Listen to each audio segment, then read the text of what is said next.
বাংলাদেশি কর্মীদের জন্য multiple entry visa সুবিধা চালু করেছে মালয়েশিয়া। গতকাল মঙ্গলবার আইন, বিচার ও সংসদ বিষয়ক মন্ত্রণালয় এবং প্রবাসী কল্যাণ ও বৈদেশিক কর্মসংস্থান মন্ত্রণালয়ের উপদেষ্টা অধ্যাপক আসিফ নজরুল এ তথ্য জানান। প্রধান উপদেষ্টার প্রেস উইং থেকে পাঠানো এক বার্তায় জানানো হয়, গত মে মাসে মালয়েশিয়া সফরকালে উপদেষ্টা আসিফ নজরুল ও প্রধান উপদেষ্টার আন্তর্জাতিক বিষয়ক বিশেষ দূত লুৎফে সিদ্দিকের নেতৃত্বে একটি প্রতিনিধি দল দেশটির স্বরাষ্ট্রমন্ত্রীর সঙ্গে বৈঠক করে।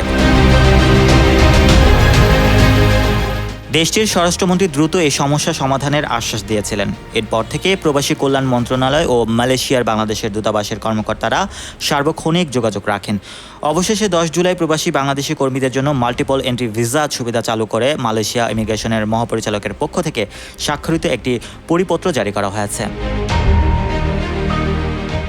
Mohammad Rasel, news 21 news desk.